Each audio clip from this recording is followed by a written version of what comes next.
don't count for nothing and don't mean nothing, get upset without cutting off the potential that God has placed within the life of a black child who will not live to realize that potential. We have deaths and murders in the hood where we're killing each other. And ideology of white supremacy makes us think that black people ain't nothing. What do we say? Everybody in the nation, many of them heard it for the first time when Joe Lowry gave the benediction at the inauguration. But we grew up saying it. What do we say?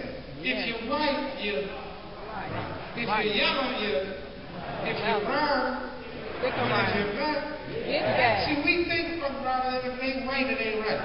With that kind of thinking in mind, it makes us do and say some of the things that Dr. Wright was talking about this morning. So we issued a list among the congregation of some 70 significant Africans and African Americans and asked, what would be that 12 that you would like to have around that table, those that tallied the highest number?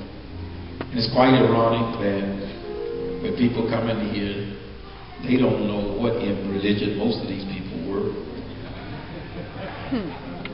The one question is many of them have, why do you have a lot of Muhammad in there? They don't know what Harriet Tubman's religion was. She was a AME. They didn't know what Frederick Douglass' religion was. He was an AME pastor.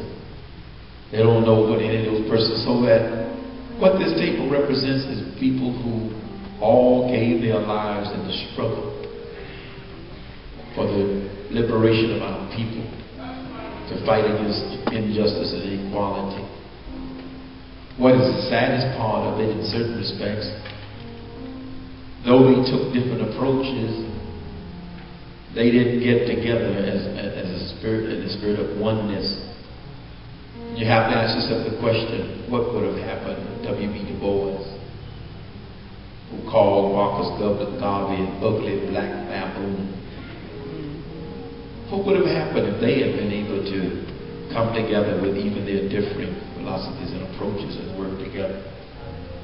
What would have happened if all of these individuals you see on this bill? But what is so exciting to me is that now we're visiting any Christian men, any men who visiting Union Temple who are not with the minister Farrakhan. Are there any men worshiping this morning who, I want to say who I'm talking to. If the Lord got you off of drugs, and you're not ashamed to tell it publicly, I want you to stand to your feet and remain standing. The Holy Spirit served us. And Jesus says, greater love hath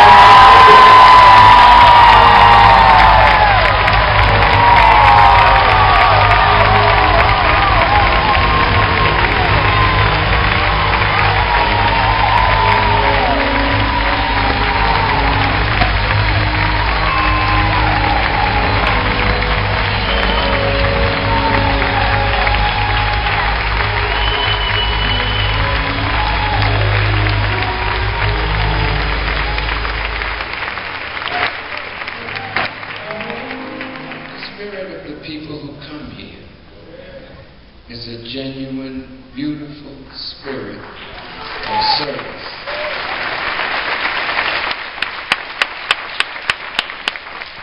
I don't intend to say much, but gather the bits and pieces of his or her life and assign that person their place in history.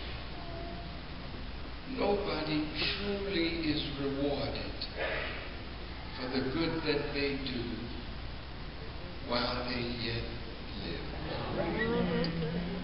Jesus, the Master, did so much good. But during his life, he was hated, he was despised, he was rejected of men, he was evil